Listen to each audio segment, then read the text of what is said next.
Assalamualaikum warahmatullahi. Bismillahirrahmanirrahim. Alhamdulillahirabbil alamin. Wassalatu wassalamu ala Rasulillah nabiyyina Muhammadin wa ala alihi wa ashabihi ajma'in. Subhanaka la ilma lana illa ma 'allamtana innaka antal alimul hakim. Rabbi shrah li sadri wa yassir li amri wahlul 'uqdatam min lisani yafqahu qawli. La hawla wa la quwwata illa billahil aliyyil azim. Amma ba'du. Tuan-tuan, puan-puan, muslimin, muslimat, mudah-mudahan dirahmati Allah Subhanahu wa taala. InsyaAllah kita sambung bacaan kita Kitab Muhimmah fi Ilmil Hadis. Masih lagi muka surat 27.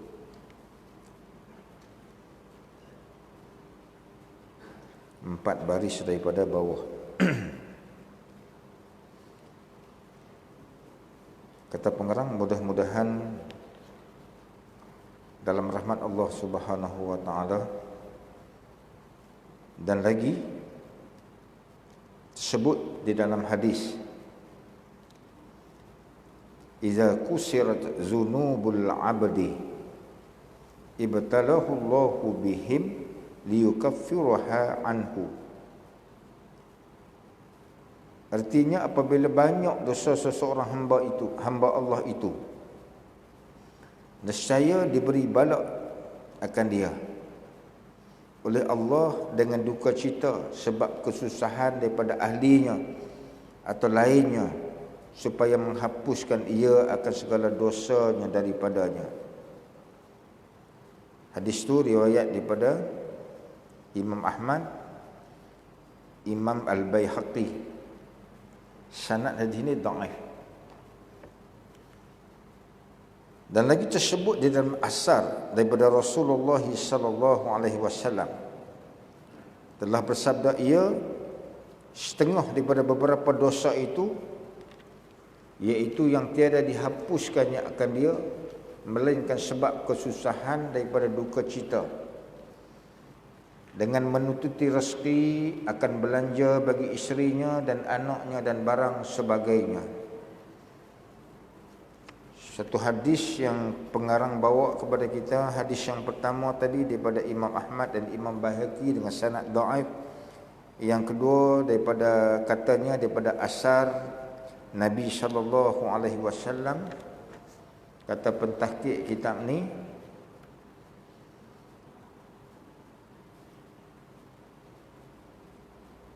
hadis ni la asalahu, tidak jumpa asalnya. Tidak pengarang ataupun pentahqiq tak jumpa asal dia ataupun tak jumpa akan asal hadis ni. Namun membawa maksud yang baik kepada kita bahawa kita ni sudah barang pastilah manusia macam kita ni, yang awam macam kita ni, sudah barang pastilah kita ni banyak dosa tuan. Daripada kita mula balik kemarin ni, dari antara kita umur 14 balik, ada umur 15 balik sampai umur berapa betul-betul kita semayang, yang semayang kita tu diterima oleh Allah Subhanahu wa taala. Katalah umur 30 baru betul-betul kita pergi mengaji. Balik umur 15, 30 betul-betul kita pergi mengaji bab solat ni, nak mengesahkan ibadat ni. Maka 15 tahun dalam keadaan kita berdosa dengan Allah Subhanahu wa taala. Selepas tu pula dapat hidayah, kita pergi mengaji, kita penuntut ilmu. Berapa tahun dah mengaji? Banyak tahun dah, 20 tahun dah.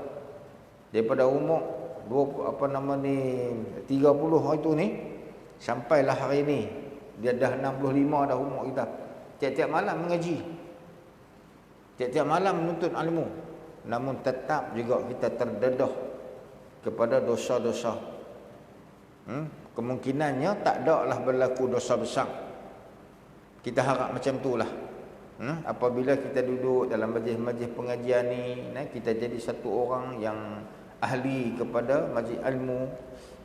Ibadat-ibadat kita pun bersumber daripada sumber-sumber yang sahih. Maka kuranglah kita ni dengan dosa-dosa yang besar. Namun dosa besar ke, dosa kita kata apa? Dosa kecil lah banyaknya kita ni. Namun kita kena tanya diri kita bahawa walaupun dosa tu dosa kecil, tapi kepada siapakah dosa itu kita lakukan? Walaupun dosa tu dosa kecil, tapi dosa itu kita lakukan kepada Allah Subhanahu wa taala, maka tetap juga dosa tu besar. Maka tetap juga kita kena terima bahawa dosa kepada Allah Subhanahu wa taala walaupun kecil, tetapi dosa tu kepada Allah.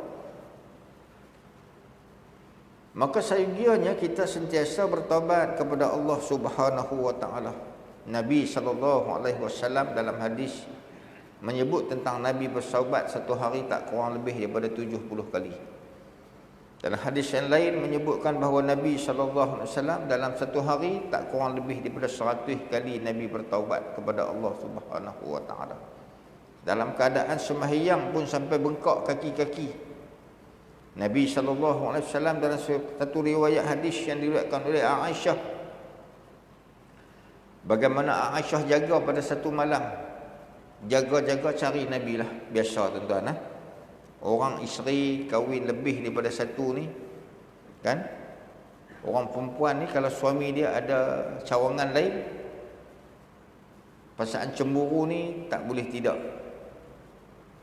Perasaan cemburu ni tak boleh tidak, mesti ada. Kerana apa? Kerana Aisyah isteri Nabi pun cemburu.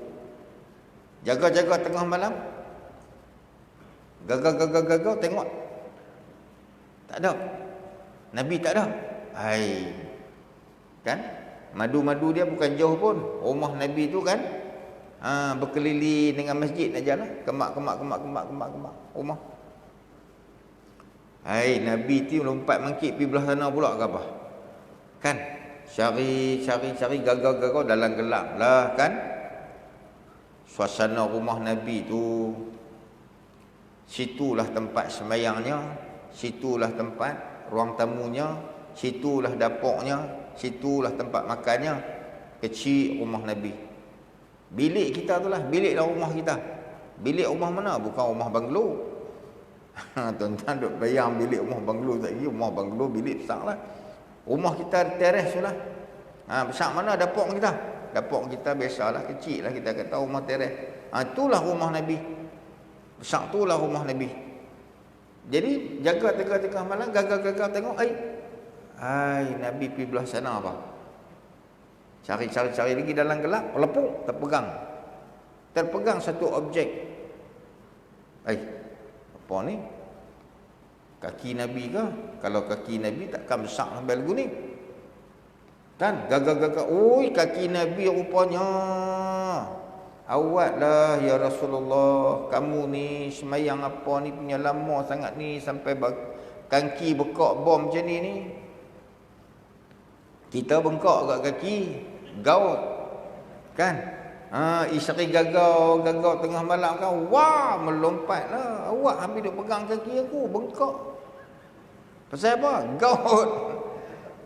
Nabi SAW pegang-pegang tengok bengkak kaki rupanya.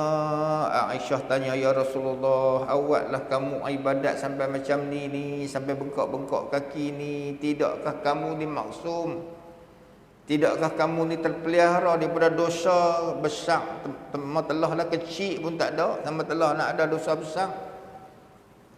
Dan kamu pula dosa kamu ni tak ada daripada dulu, kini dan selamanya tak ada. Lama tak sebut ayat tu no. Daripada dulu, kini dan selamanya tak ada dosa kamu ni ya Rasulullah. Nabi kata apa dekat Aisyah? Nabi kata Aisyah, ya Humairah, Nabi kata, tak bolehkah aku nak tunjuk kepada Allah Subhanahu wa taala bahawa aku ni abdan syakurah, aku satu orang hamba yang bersyukur kepada Allah Subhanahu wa taala. Tuh. Banyak dosa kita kepada Allah Subhanahu wa taala, dan dosa-dosa kita yang banyak kepada Allah Subhanahu wa taala sudah barang pasti Allah Ta'ala nak buat clearance dekat dosa kita. Dengan dosa yang banyak tu, ada yang Allah Ta'ala reserve dosa kita tu untuk dibayar di akhirat esok. Ada di antara dosa yang Allah Ta'ala bayar cash atas dunia ni, dia bagi ya. Dan dosa-dosa kita hak banyak ni, bila kita ditimpa musibah, tuan-tuan, puan-puan, muslimin, muslimat yang dirahmati Allah, yakin dan percayalah bahawa Allah sedang mengkifarahkan dosa kita. Allah Subhanahu wa Ta'ala sedang menebus akan dosa-dosa kita itu dengan musibah ataupun bala yang kena dekat kita. Tuan-tuan, kita cerita banyak kali dah kan, pasal apa di antaranya Imam Nawawi rahimahullahu ta'ala. Dalam kitab dia Al-Azkar, kata Imam Nawawi, Yahya bin Sharah An-Nawawi, dia kata apa? Apabila kamu bagi salam, Assalamualaikum warahmatullahi, Assalamualaikum warahmatullahi, kamu letak tangan atas ubun-ubun. Itu kata Imam Nawawi. Bagi salam, Assalamualaikum, Assalamualaikum, tak tangan atas ubun-ubun. Ubun-ubun mana?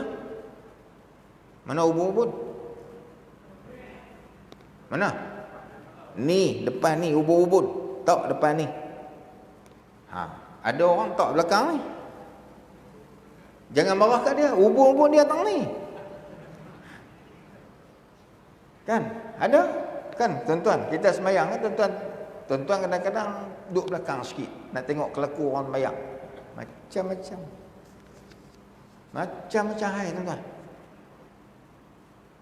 Takbiratul ihram ni kalau tuan-tuan tengok, dia takbiratul ihram, dia menyangkat tangan ni. La ilah. Kalau ada 100 orang, 100 PL. Orang angkat tangan. Allah. Tu pun dah. Buat apa dah? Allah. Yang tu nak bersilat pun dah. Allah. Atromen pun ada. Yang angkat tang ni pun ada, yang angkat belakang ni pun ada. Yang buh depan gitu sikit. Allah. Ada? Yang Allahu Akbar. Elek poci apa pun tak ada. Ada tak? Tuan-tuan pergi duduk belakang lagi, tuan-tuan tengok. Dia pakai tahu ustaz pun serupa kan? Kan? Macam-macam PL kelaku. Sedangkan hadis Nabi sallallahu alaihi wasallam cerita bab Nabi angkat tangan sampai had mana tu berlambak duk ada. Pergi cari tengok macam mana kelaku Nabi buat. Lepas tu pula la ilaha illallah, dia rayuhlah takbiratul ihram. Dengar bunyi macam lebah duk berebut lubang nak masuk. Bunyi nak takbir tu macam-macam bunyi. Duk belakang tuan-tuan boleh dengar. Yang boleh derah ni imam ya. Tu pun imam.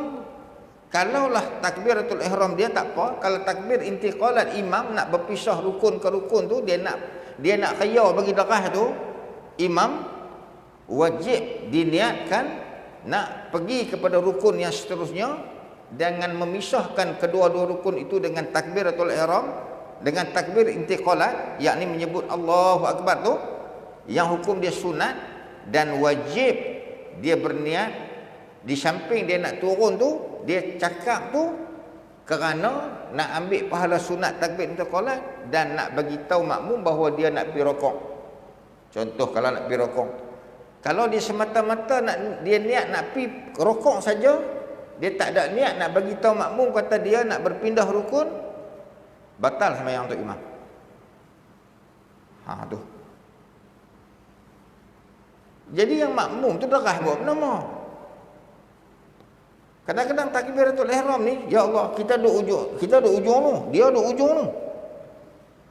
Dia dengar tu, dia takbir Allahu Akbar, derahnya. Apa hukum tu?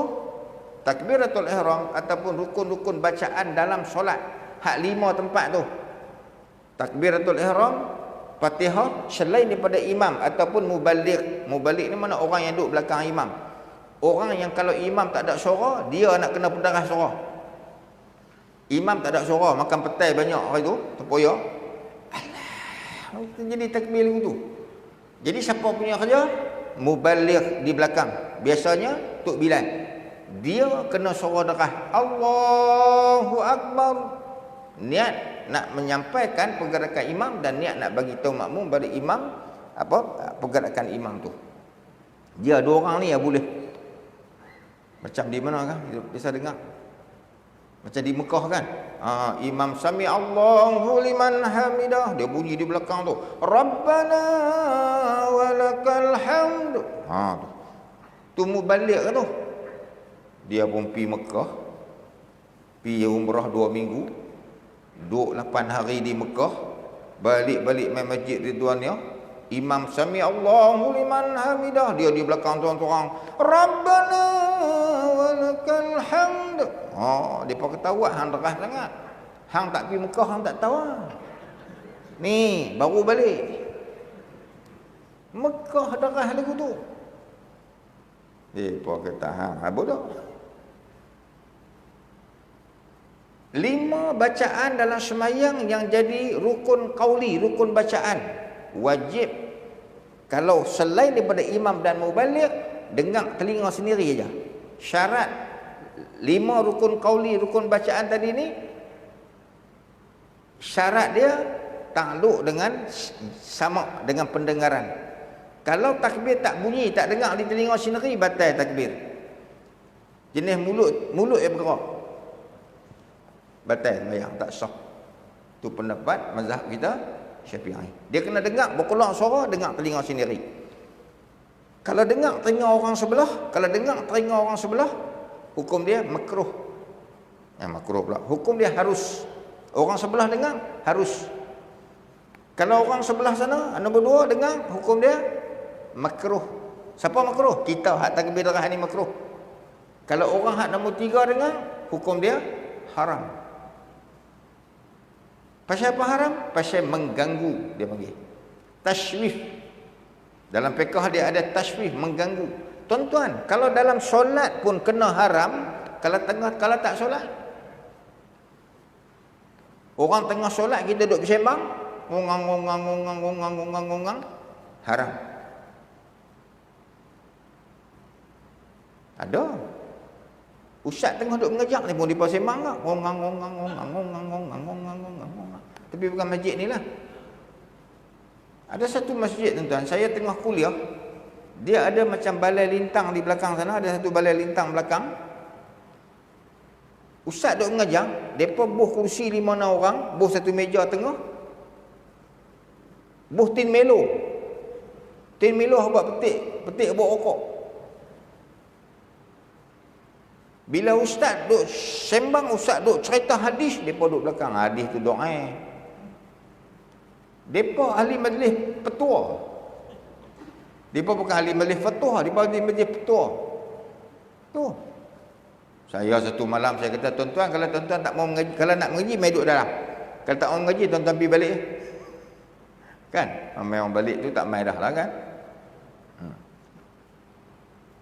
Tuan-tuan bayang tengok. Kalau dalam sembahyang pun kena hukum haram ni. Kalau kita baca Quran sampai orang ganggu, orang sembahyang ganggu, kan? Sembang sampai orang sembahyang tu terlupa rakaat, apa hukumnya? Kalau dalam masjid pun boleh kena hukum haram kerana mengganggu. Kalau di rumah kita, duduk rumah teres, buka lagu kedum sampai anak orang sebelah nak tidur tak boleh. Sampai ganggu habis jiran-jiran, hukum dia haram. Berkelahi pula laki bini, riuh rendah satu kampung. Tak boleh tidur, pukul 3 pagi berkelahi. Habis jiran-jiran jaga habis. Hukum dia berat sikit pada tu, haram berjadah. Tak ada lah, saya reka lah kan. Apa dia buat perangai lagu tu? Buat pikut tu. Nak apa? Nak apa dosa kita hak sangat banyak ni. Tadi tak habis. Imam Nawawi tadi, dia suruh letak tangan atas ubun-ubun. Kemudian Habis bagi salam tu, Assalamualaikum, Assalamualaikum, tak tangan atas ubun-ubun, gabuih muka ni. Sapu muka ni. Sambil sapu tu, Imam Nawawi suruh baca, Allahumma azhab anil hamma wal hazan. Dia suruh baca tu. Apa kita minta? Dalam kita sapu muka tu, kita minta, ya Allah, hang jauhlah aku daripada musibah. Yang sekiranya mai musibah ni, nescaya kita tak mampu nak tanggung. Tak mampu nak tanggung. Kita yang biasa duk kena musibah ni, yang Allah Ta'ala duga ni, 2 hari lepas ke apa? 2 hari lepas ke semalam ke apa? Wildfire. Jadi apa lagu mana tak tahu, tepi jalan di Lebuh Raya mana? Manakah? Kan wildfire. Faham kan? Mai satu Navara 4x4 punya ni, bom bagi. Anak 3 orang mati. Isteri seorang mati. Kalang-kalang anak 3 orang mati, isteri mati. Dia reserve 1 orang, tuan-tuan. Dia reserve 1 orang. Ayah tak mati. Allah. Lah duk manakah ayah? ICU ke? Musibah, tuan-tuan. Tak lama kemarin sebelum tu, isteri bawa anak berapa orang? 8 ke apa? 8 orang bawa anak nak pergi mana? Makan kenduri ke apa ke? Tebuh dengan trailer ke apa? 8 mati dengan isteri-isteri mati, tuan-tuan. Musibah, tuan-tuan. Musibah. Hak duk suruh kita duk baca Yasin tiap-tiap malam ni, hak duk suruh kita buat sembahyang hajat ni, sat lagi mai ustaz tolong, sat lagi ustaz ni menantu saya kena COVID tahap 5 dah. Sekarang ni duk ICU, duk bagi duk bagi support, life support. Yang tu tak larat nak cerita lah tu. Jadi musibah ni dia mai hinggap kat kita, dia hinggap mai kat kita, tuan-tuan. Tak mampu kita, tak mampu nak tahan.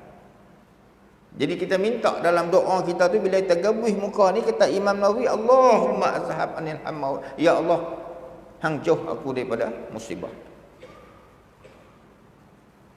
Kalau dalam keadaan kita macam tu, kita dah cuba, kita minta doa kat Allah, kita minta jauh, dia mai juga musibah kat kita, percayalah bahawa itu kafarah daripada Allah Subhanahu wa taala terhadap dosa-dosa kita yang telah lalu. Dalam hadis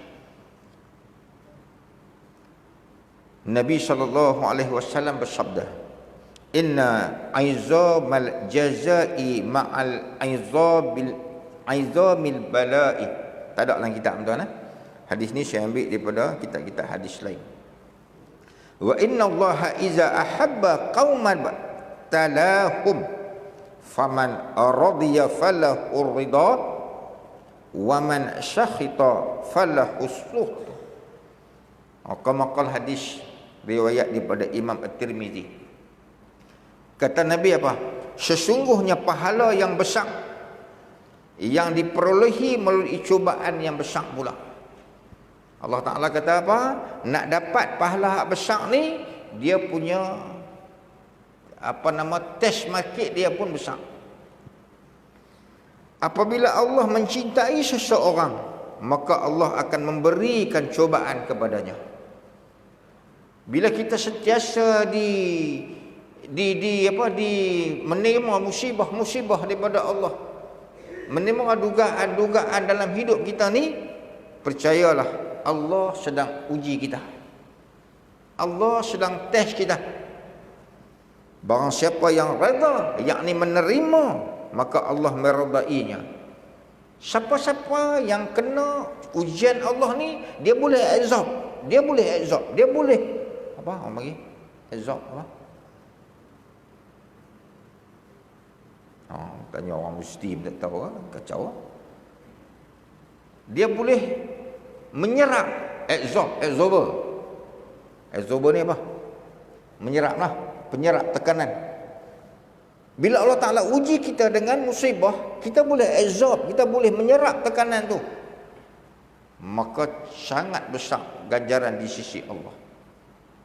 Kalau tuan-tuan ingat, Nabi pernah bersabda tentang hadis bagaimana ibu ayah yang kehilangan anak daripada kecil. Yang ibu ayah Allah Ta'ala duga ni dengan anak mati kecil, tuan-tuan. Oh, kawan saya ada seorang, tuan-tuan, 11 tahun nikah tak dapat anak. 11 tahun nikah tak dapat anak. Tak tahu ni pi berubat ni, Allah, merata corak, tuan-tuan. Orang habaq sana pi, orang habaq, duit habis ribu. Buat apa? Pergi minta supaya Allah Ta'ala bagi mereka anak. 11 tahun dah menikah tak ada anak. Macam mana? Berubat. Akhirnya isteri dia mengandung, tuan-tuan.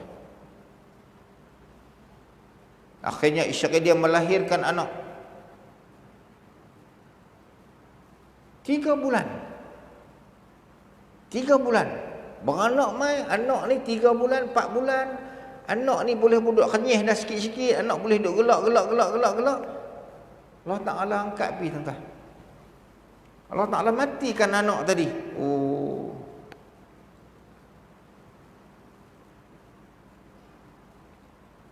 Tak tahu nak habaq, tuan-tuan. Nak cerita, kita nak cerita pun sebab tak boleh nak cerita. Dia jumpa kita ni, dia duk cerita kat kita ni, kita nak kata apa? Kita nak kata apa? Ustaz pula, kan? Dia nanti kata apa? Sabar. Allah Ta'ala sayang hang. Pasal tu Allah Ta'ala, dia kata ustaz cakap senang, ustaz tak kena. Nampak tak? Dia bukan marah kat kita. Kita tahu hati dia. Kita tahu hati dia. Menantu saya, adik dia. Menantu saya, perempuan, adik dia. Kembang, menikah kembang. Beranak kembang 2 orang. Keluar 2 orang, 1 jantung berlubang. Beranak tu doktor cek, doktor kata minta maaf lah, yang ni jantung berlubang. Jadi kami tak boleh bagi balik. Kami tak dibuat, kami jaga dia. Sampai hari ni tak balik rumah lagi. Sampai hari ni dah 5 bulan dah anak tu tak balik rumah lagi. Duduk dalam wad, misi duduk jaga. Hak bawa balik ni hak mana? Hak sihat elok. Minggu lepas kan menantu saya telefon sampai doktor ayah, dia kata ayah ni adik saya ni anak dia meninggal. Kita kata innalillahi wa inna ilaihi raji'un. Tak apalah, Allah Ta'ala ambil lah, dia duk wad pun dia jantung berlubang apa semua. Menantu kita bukan hak tu. Hak mana pula? Hak balik nak rumah tu lah. La ilaha illallah. Kita ni, tuan-tuan, jantung rasa nak jatuh ni. Hak yang sihat elok tu. Hak sihat elok. Mak bagi susu. Lepas tu mak macam mana nak pergi dapur, nak basuh tangan apa tak tahu. Mai-mai tengok. Kerah. Pegang-pegang tengok. Tak ada apa. Rupanya tersedak susu. Tuan-tuan, ni musibah ni. Nabi kata, kalau kamu redha, kalau kamu terima kematian anak kamu tadi tu dan tak sangka buruk kepada Allah Subhanahu wa Ta'ala, apa kamu dapat? Esok anak tu, esok ni, di syurga esok ni, dia bagi syafaat kepada kedua-dua ibu dan ayah mereka. Kepada hampa ni, dia akan pegang tangan hampa kiri kanan, anak ni akan pimpin hampa masuk dalam syurga. Syarat apa? Syarat dia mau sabar akan ujian yang Allah Ta'ala bagi kat kita. Dan barang siapa yang murka menerimanya, maka Allah Ta'ala murka kepadanya. Siapa dia yang diuji dengan musibah ni, dia maki Allah Ta'ala balik. Apa ni, anak orang lagi ramai lagi yang pergi duk mati, anak aku ni matilah, nu anak ayah dia tu bukannya kaki karaoke ayah dia tu. Patut bagi mati anak dia lah. Apalah Allah Ta'ala ni tak fikir. Maka orang yang macam ni, dia tak redha dengan musibah yang timpa ke dia, dan Allah Subhanahu wa Ta'ala pun murka kepada dia. Dalam hadis lain, Nabi SAW bersabda, "Ma min muslimin yusibuhu azan maradan fama siwahu illa hattallahu sayyi'atihi kama tahuttu asy-syajaratu waraqaha.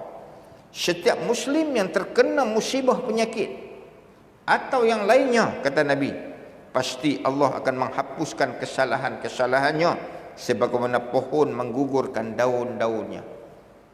Kita terima musibah tuan-tuan, kecil ke, besar ke, boleh terima ke, tak boleh terima ke, mau ingat satu dalam kepala kita ni, musibah tu akan menggugurkan dosa-dosa kita sebagaimana pokok-pokok menggugurkan daun-daun dia apabila musim kering.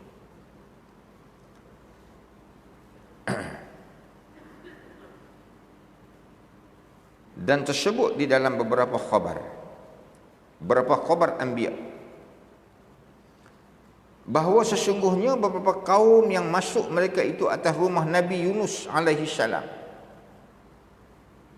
maka menjamu ia akan mereka itu. Maka adalah Nabi Yunus alaihi salam tiap-tiap masuk dan keluar daripada rumah itu menyakiti akan dia oleh isterinya. Kita ni bawah tajuk mana ni? Bawah tajuk suami ataupun seorang lelaki yang mendirikan rumah tangga, yang dia dapat isteri, dan isteri dia ni yang dia kahwin ini, isteri ni boleh menyebabkan suami tadi ni dapat pahala yang banyak. Suami tadi ni dia boleh syurga. Suami ni akan menerima pembalasan yang baik daripada Allah Subhanahu wa taala sekiranya isteri dia ni isteri hak jenis macam ni. Dikisahkan dalam kisah ni, dalam riwayat ni, Nabi Yunus alaihi salam, satu hari sahabat-sahabat dia main rumah. Maka Nabi Yunus pun pelawarlah akan sahabat-sahabat ni masuk dalam rumah sambil dia ni jamu depa, buat makan minum dekat depa. Dalam kelang-kelang dia duk buat makan minum kat depa, duk layan sahabat-sahabat ni, isteri ni tak habis-habis duk beletiang tuan. Duk popek duk beletiang. Maka berpanjanganlah atas yang demikian itu, padahal ia diam jua. Nabi Yunus ni duk kena beletiak dengan isteri ni sampai macam tu, dia apa pun tak kata, dia sengap aja. Maka takjublah oleh sekalian mereka itu, yakni sahabat-sahabat dia. Takjub tu maknanya hairan lah. Heran mereka ni. Daripada demikian itu, maka berkata Nabi Yunus, jangan kamu takjub. Maka bahwasanya aku pohonkan kepada Allah Ta'ala.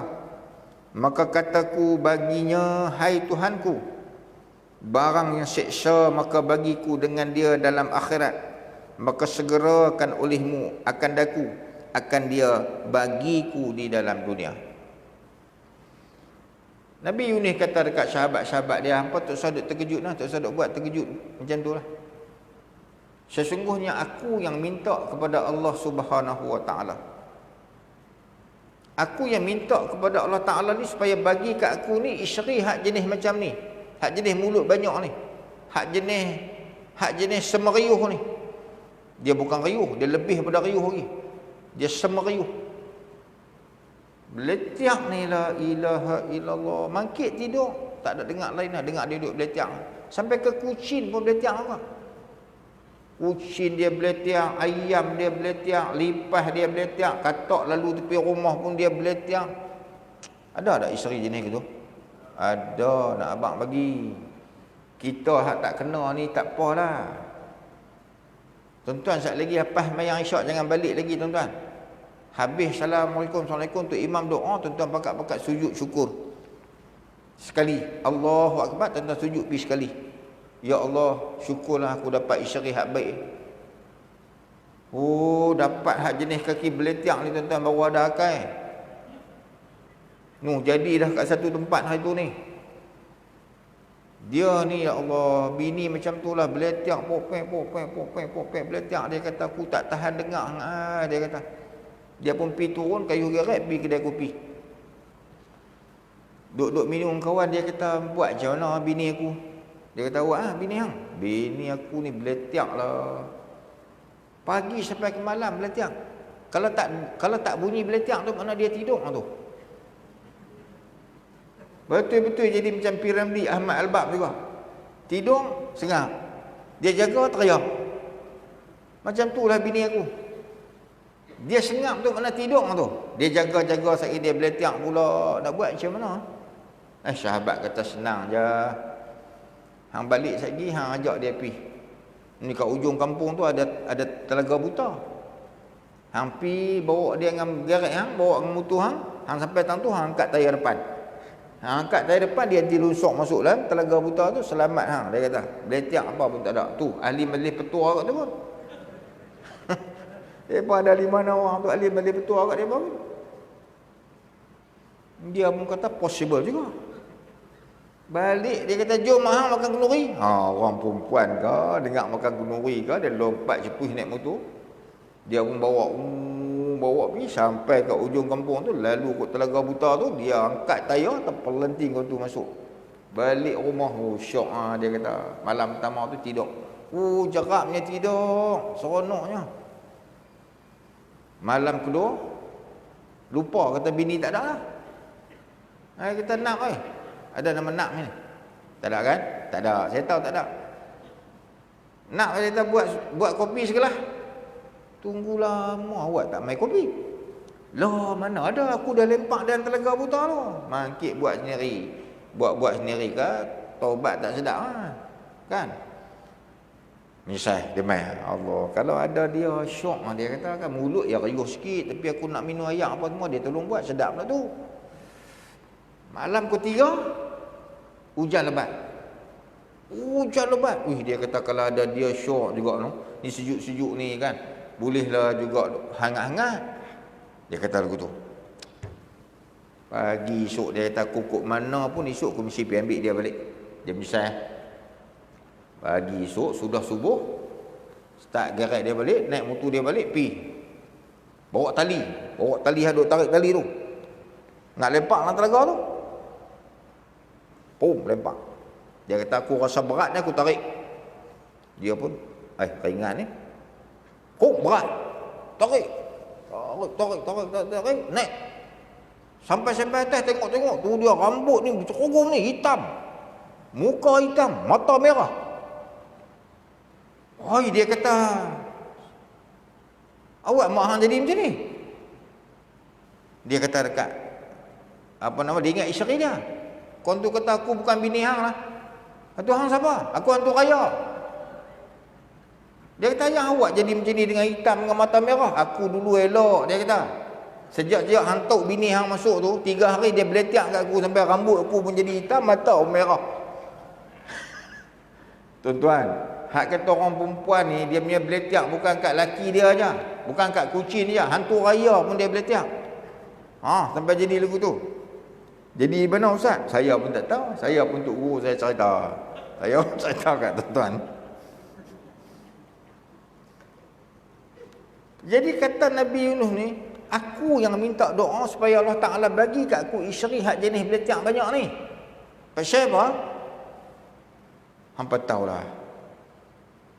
Kita ni kalau dapat isteri hak rajin beletiak ni, Allah Ta'ala gugurkan dosa-dosa kita, dan dengan gugurnya dosa-dosa kita, kita akan disegerakan dalam syurga esok.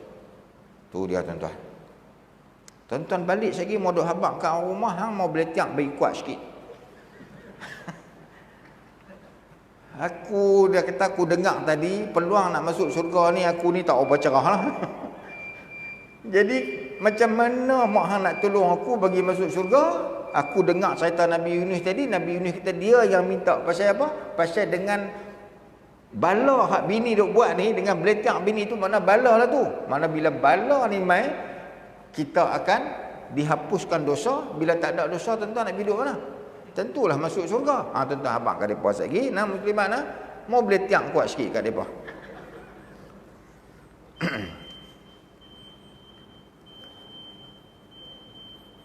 Maka firman Allah Ta'ala bahawa sesungguhnya seksamu di dalam dunia itu, iaitu anak si Polan yang perempuan, maka engkau berbuat isteri dengan dia.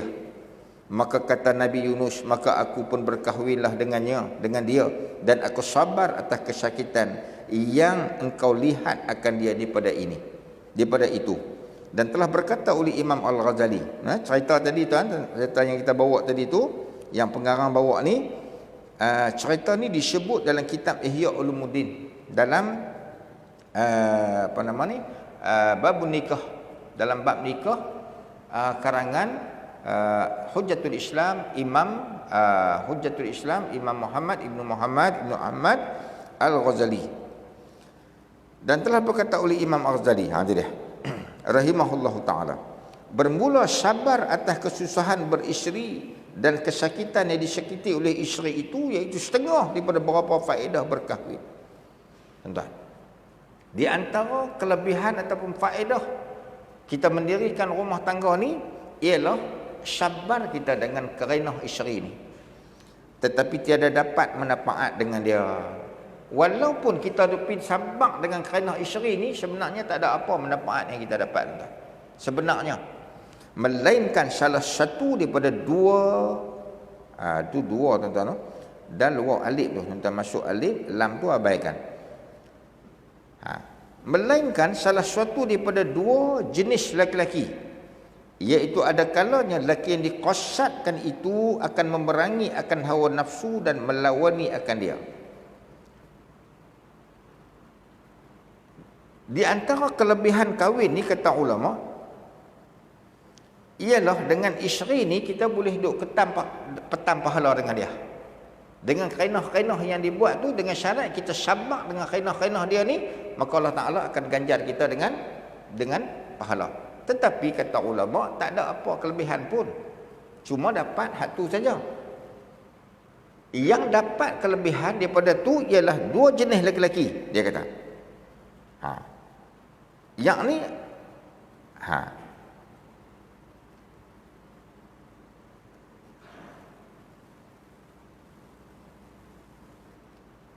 iaitu ada kalanya lelaki yang dikosatkan itu akan memerangi akan hawa nafsu dan melawani akan dia. Dia ni satu orang lelaki yang jenis perongos ni. Ditakdirkan dia menikah dengan satu orang perempuan yang perongos juga. Laki pun perongos, isteri pun perongos. Yang ni ada kelebihan suami tu. Dan lagi ia hendak menyucikan akan perangainya yang kejahatan yang di dalam hati. Maka sabar ia atas kesakitan berkahwin itu dan kesusahan itu jadi jalan dalam memerangi nafsunya, dan dapat suci hatinya dengan dia dan jadi perangi dengan dia. Dia jenis perongos ni, dia menikah dengan satu orang perempuan perongos. Dia balik lambat, isteri dia apa nama ni, tanya, pergi mana abang, pergi mana, lambat sangat balik ni. Dia kata, saja berhenti dengan kawan dia minum kena teh. Isteri ni tendang pasu bunga depan rumah, kena boom, dia tendang pasu bunga. Esok kalau hang linu lagi, hang siap hang. Esok dia balik rumah awal, bini tak kata apalah.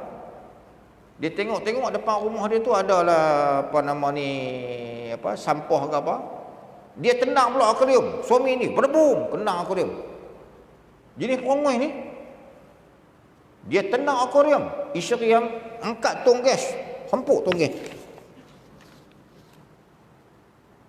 Dia pi dekat apa nama ni, kipas angin. Laki ni, suami ni, dia pang kipas angin. Isteri pi angkat peti air, berdebum peti air. Dia kata, aku duk pukul kipas angin hak borong-borong aja. Bini aku ni sampai peti air dia angkat berapa ribu punya harga tu. Dia kata, kalau lagu tu aku tak salah lawan dia ni. Aku sabar banyak. Bila aku sabar banyak, dia pun tak pelingkup barang. Bagi orang lelaki, kalau dia kahwin, dia jenis perangai begitu dan dia dapat bini hak macam tu boleh ajak dia. Maka orang ni ada faedah sabar dengan apa nama ni, kelakuan isteri. Sekurang-kurangnya dua benda dia dapat. Apa dia? Suci hatinya dengan dia dan jadi perangi dengan dia. Dia boleh duk betul diri dia dengan isteri hak jenis macam tu. Dan ada kalanya lelaki yang ada baginya, lelaki yang ada ia daripada orang yang berbuat ibadat yang zahir juga, seperti sembahyang dan naik haji dan lagi daripada segala ibadat yang sunat, padahalnya tiada baginya jalan dengan ibadat yang batin. Ada jenis orang ni, dia jenis semayang. Orang semayang dia pun semayang. Orang pergi Mekah dia pergi Mekah ke. Orang keluar zakat dia keluar zakat. Orang buat apa benda baik dia buat ke. Tapi dia buat ni jenis ibadat ni dia panggil ibadat kulit ni. Ibadat kulit. Ibadat yang kita kata apa? Jangan tak buat lah. Tidak ada ilmu di dalamnya. Orang pergi Mekah dia pun pergi Mekah juga. Orang pergi kursus haji dia tak pergi. Dia kata pergi mengarut ada kursus haji apa. Dia kata esok ni orang nak naik kapal terbang kita pergi dia. Naik kapal terbang orang pakai apa ihram tu, kita pun pakai ihram tu. Naik kapal terbang lagi sampai tang apa mikot tu kan dia nanti habaq kita. Ha niat tuan dia suruh kita niat, dia pula ajak kita niat macam mana? Dia kata kapal terbang tu pun bawa depa tu pergi Mekah. Takkan depa tu bawa pergi Mekah, kita nak bawa pergi Hong Kong pun. Dia cakap mana? Dia kata tak payah duk mengaji apalah, kursus haji apa mengarut lah. Aku pergi hari tu sekali aku dengar ustaz tu sembang apa tak tahu. Dia jenis tak mau sembahyang pun tak mau belajar. Buat kerja haji apa pun ibadat-ibadat dia belajar, dia panggil apa? Ibadat kulit dia ni. Ni orang jenis macam ni. Ada tuan? Ada jenis aku ni. Berlambak. Baru ni tuan-tuan tengok tak? Satu pahaman baru ni. Pahaman dia panggil apa? Pahaman Sihak. Sihak. SIHULK. Tuan-tuan type dalam YouTube. Tuan-tuan type pahaman Sihak. SIHULK. Dia ni orang mana? Johor ke Melaka ke? Nama dia pun apa nama dia? Di antara dia kata apa? Dia kata Allah ni nama aja. Yang sebenar-benar Allah ni adalah Nabi Muhammad tu lah. Nabi Muhammad tu Allah. Dan Nabi Muhammad ni dia tak ada kemaluan. Dia kata dia tak ada kemaluan. Jadi ada orang tanya pula, yang tu habis anak dia dengan Khadijah sampai 5 orang tu. Dia mana boleh bersetubuh pasal dia tak ada kemaluan. Anak hak 5 orang 6 orang tu, anak tu Allah Taala bagi jadi anak macam Nabi Isa tu. Tanpa bapa, beranak ayah Khadijah. Tuan-tuan tengok fahaman Sihak. Tengok. Tu. Fahaman Cikgu Norman, ada ke? Cikgu Norman. Tuan tengok. Oh tu, nah. Hak yang Siti Kasim pun tak habis lagi. Hak yang apa tu, mimpi perjalanan mimpi apa kemarin pun tak clear lagi. Nah. Hak bomo teropong pun kan baru ni buat mai pula pemasyuri pula dah seorang. Lagi menggarut-garut tuan-tuan ni. Tak habislah kita ni. Buat agama tangkap lah. Buat apa lagi dah. Nah, dan baginya gerak dengan berfikir dan dengan cita-cita hatinya, dan hanyalah ada amalnya itu, iaitu amal engkau dengan mengerjakan sembahyang atau naik haji atau perang sabil atau lainnya daripada segala ibadat yang zahir. Dia jenis tu je. Jenis tak ada apa. Nah, sembahyang pun tak pernah khusyuk kan, sembahyang pun kadang-kadang sembahyang, kadang-kadang tak. Jenis orang macam ni, maka amalnya bagi ahlinya dan anaknya dengan berusaha mensilahkan rezeki yang halal bagi mereka itu, dan berdiri dengan menterbiah mereka itu serta sabar ia akan kesusahan yang demikian itu, iaitu terlebih afdal daripada berbuat segala ibadat yang lazim bagi badannya, yang tiada berlaku kebajikan itu kepada yang lainnya. Orang hak jenis macam ni semayang tadi pun tak apa ada ilmu apa kerja apa ibadat apa semua pun ibadat jenis kulit saja ni, tidak ada ibadat batin. Maka orang ni dengan dia berkahwin, dengan dia sabar dengan kelakuan isteri, dia sabar dengan kelakuan anak-anak, dia pergi kerja cari rezeki, bagi ke anak-anak makan, tarbiyah anak-anak, maka segala pahala-pahala tadi ni boleh cover ibadat-ibadat dia yang kulit tadi, yang kita sebut sebagai ibadat kulit tadi. Wallahu a'lam bishawab. Syahdan.